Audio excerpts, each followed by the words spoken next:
মহাভারতের যুদ্ধ কি শুধু লোভ আর রাজনীতির ফল ছিল, নাকি এর অনেক আগেই লেখা হয়ে গিয়েছিল এই যুদ্ধের ভাগ্য? আজ আমি তোমাদের বলবো মহাভারতের সেই অভিশাপগুলোর কথা, যেগুলো একের পর এক জড়ো হয়ে কুরুক্ষেত্রের যুদ্ধকে অনিবার্য করে তুলেছিল।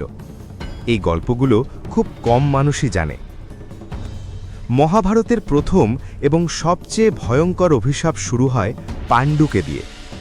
একদিন শিকারে গিয়ে রাজা পাণ্ডু ভুল করে এক ঋষিকে হরিণ রূপে হত্যা করেন।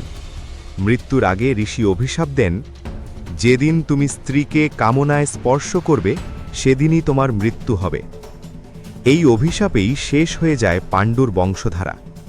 এই কারণেই কুন্তী ও মাদ্রী দেবতাদের মাধ্যমে সন্তান লাভ করেন। যদি এই অভিশাপ না থাকত, পাণ্ডবদের জন্মই হতো না।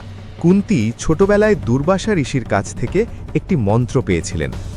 উৎসুক হয়ে তিনি সূর্যদেবকে আহ্বান করেন। এভাবেই জন্ম নেয় কর্ণ। লোকলজ্জার ভয়ে কুন্তী কর্ণকে ভাসিয়ে দেন নদীতে।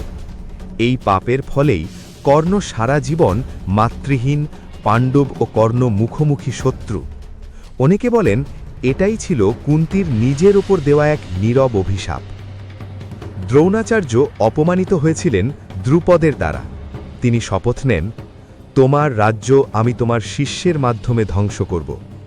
এই প্রতিজ্ঞাই জন্ম দেয় অর্জুনকে শ্রেষ্ঠ ধনুর্ধর বানানোর।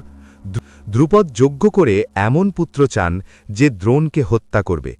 এভাবেই এক অভিশাপ জন্ম দেয় আরেক অভিশাপকে। দ্রৌপদীর বস্ত্রহরণের দিন তিনি কৌরব সভায় বলেছিলেন, যে চুল আজ খোলা রইল তা দুঃশাসনের রক্তে না ধুয়ে আমি বাঁধব না। এই প্রতিজ্ঞাই ছিল এক ভয়ঙ্কর অভিশাপ। এই কথার পর থেকেই যুদ্ধ শুধু সময়ের অপেক্ষা। দ্রৌপদীর অপমান মহাভারতের আগুনে শেষ ঘি ঢেলে দেয়। যুদ্ধ শেষে নিজের ১০০ পুত্রের মৃতদেহ দেখে গান্ধারী কৃষ্ণকে অভিশাপ দেন, যেভাবে আমার বংশ শেষ হয়েছে সেভাবেই তোমার যাদব বংশ ধ্বংস হবে। কয়েক বছর পর যাদবদের মধ্যে গৃহযুদ্ধ, দ্বারকার ধ্বংস, কৃষ্ণের মহাপ্রস্থান। গান্ধারীর অভিশাপ কখনো মিথ্যে হয়নি। এই ছিল মহাভারতের সেই অভিশাপগুলো, যেগুলো একে অপরের সাথে জড়িয়ে এক ভয়ঙ্কর যুদ্ধের জন্ম দিয়েছিল।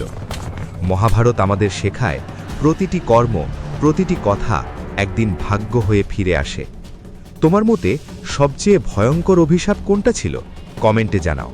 আর এমন অজানা গল্প পেতে চ্যানেলটি সাবস্ক্রাইব করো।